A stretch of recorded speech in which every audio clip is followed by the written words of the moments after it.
Hi friends, എല്ലാവർക്കും നമസ്കാരം. അപ്പോൾ നമുക്കിന്ന് കർക്കിടകത്തിലൊക്കെ കഴിക്കുന്ന നല്ല രുചിയുള്ള ഉലുവാക്കഞ്ഞി എങ്ങനെയാണ് ഉണ്ടാക്കുന്നതെന്ന് കണ്ടു നോക്കാം.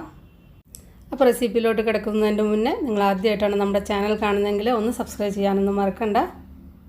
അപ്പോൾ അതിന് വേണ്ടിയിട്ട് ആദ്യം ഒരു കുക്കർ അടുപ്പത്ത് വെച്ചിട്ടുണ്ട്. അതിലേക്ക് ഒരു 1/2 കപ്പ് ഉണക്കല്ലരിയാണ് എടുത്തിരിക്കുന്നത്. ഇതിന് ഏറ്റവും ടേസ്റ്റ് ഉണക്കല്ലരിയാണ്, ആരോഗ്യത്തിനും അതാണ് നല്ലത്. ഇതിപ്പോൾ പാക്കറ്റിലൊക്കെ നമുക്ക് പായസത്തിൻ്റെ അരി എന്ന് പറഞ്ഞിട്ട് നമ്മൾ വാങ്ങില്ലേ, അത് വാങ്ങിക്കാൻ കിട്ടും.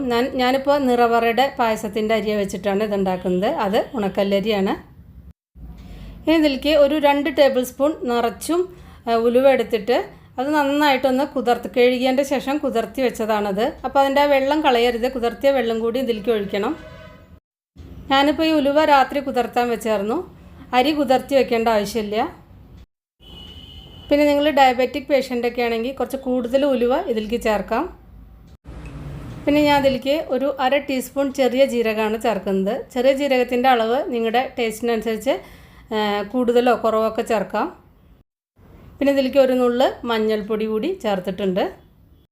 ഇനി ഇതിലേക്ക് ആവശ്യമായിട്ടുള്ള വെള്ളം ഒഴിക്കുക. ഒരു 2-2.5 കപ്പ് വെള്ളം ഒഴിച്ചിട്ട് ഇതൊരു മീഡിയം ഫ്ലെയിമിൽ വെച്ചിട്ട് ഒരു 3-4 വിസിൽ മതിയാവും. പിന്നെ ചില അരിക്ക് കുറച്ച് വ്യത്യാസം ഉണ്ടായിരിക്കും, അപ്പോൾ അതിനനുസരിച്ച് നന്നായിട്ട് വേവിച്ചെടുക്കുക. അപ്പോൾ ഇതിൻ്റെ വേവൊക്കെ വളരെ കറക്റ്റാണ്, കണ്ടില്ലേ, വെന്ത് കുഴഞ്ഞു പോയിട്ടൊന്നുമില്ല, പാകത്തിന് വെന്തിട്ടുണ്ട്, വെള്ളമൊക്കെ കറക്റ്റായിട്ട് വന്നിട്ടുണ്ട്.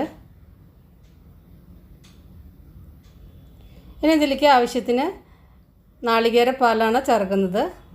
നാളികേരപ്പാലിന് പകരം കുറച്ച് നാളികേരം, കുറച്ച് ജീരകം, പിന്നെ അതുപോലെ തന്നെ 1-2 ചുവന്നുള്ളിയും കൂടി ചതച്ചിട്ട് ഇതിലേക്ക് ചേർത്താലും മതി. പക്ഷേ നാളികേരപ്പാലായിരിക്കും കൂടുതൽ ടേസ്റ്റ് ഉണ്ടാവുക.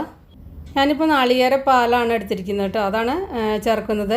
അപ്പോൾ അതൊരു 1.25 കപ്പ് മുതൽ 1.5 കപ്പ് വരെ ചേർക്കാം. അത് ഇതിൻ്റെ കൺസിസ്റ്റൻസിക്ക് അനുസരിച്ച് നമുക്ക് എത്രയാണ് അതിൻ്റെ വെള്ളം വേണ്ടത് വെച്ചാൽ അതിനനുസരിച്ച് ചേർത്താൽ മതി. അപ്പോൾ ഞാനിപ്പോൾ കട്ടിയുള്ള തേങ്ങാപ്പാലായിട്ടല്ല ചേർക്കുന്നത്. 3-ാം പാലും 2-ാം പാലും 1-ാം പാലൊക്കെ കൂടി ഒന്നിച്ച് ഒരു 1.25-1.5 കപ്പ് അങ്ങനെയാണ് ചേർക്കുന്നത്. അപ്പോൾ നിങ്ങൾ കട്ടിയുള്ള തേങ്ങാപ്പാലായിട്ടാണ് ചേർക്കുന്നത് വെച്ചാൽ ഒരു 1/4 കപ്പ് തേങ്ങാപ്പാലും പിന്നെ ചൂടുള്ള വെള്ളവും ബാക്കിയുള്ളത് ചേർത്താലും മതി. കൂടുതൽ തേങ്ങാപ്പാൽ ചേർത്ത് കഴിഞ്ഞാൽ കൂടുതൽ ടേസ്റ്റ് ഉണ്ടായിരിക്കും. അപ്പോൾ 1/4 കപ്പ് മുതൽ ഒരു 1/2 കപ്പൊക്കെ എന്തായാലും ആവാം കട്ടിയുള്ള തേങ്ങാപ്പാലാണ് ചേർക്കുന്നതെങ്കിൽ. ഞാനിപ്പോൾ 3 പാലും കൂടി ഒന്നിച്ച് ഒരു 1.25-1.5 കപ്പ് ആ ഒരു രീതിയിലാണ് എടുത്തിരിക്കുന്നത്. ഞാനിപ്പോൾ ഉപ്പ് ചേർത്തിട്ടാണ് കഴിക്കുന്നത്. അപ്പോൾ ആവശ്യത്തിനുള്ള ഉപ്പും കൂടിയും ചേർത്തിട്ട് നന്നായിട്ട് മിക്സ് ചെയ്യുക. അപ്പോൾ നിങ്ങൾക്ക് മധുരമാണ് വേണ്ടതെങ്കിൽ ഇതിലേക്ക് മധുരത്തിന് ആവശ്യമായിട്ടുള്ള ശർക്കര ചേർത്താൽ മതി. ബാക്കിയൊക്കെ സെയിം തന്നെയാണ്. അപ്പോൾ മധുരം വേണ്ടവർക്ക് ശർക്കര ചേർക്കുക. അതുപോലെ തന്നെ ഉപ്പ് രുചിയാണ് വേണ്ടതെങ്കിൽ ഉപ്പ് മാത്രം ചേർത്താൽ മതി.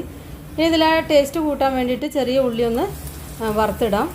നെയ്യിൽ ഉള്ളി മൂപ്പിച്ചാലാണ് ഏറ്റവും ടേസ്റ്റ് ഉണ്ടാവുക. അപ്പോൾ ആവശ്യത്തിനുള്ള നെയ്യ് ഒഴിക്കുക.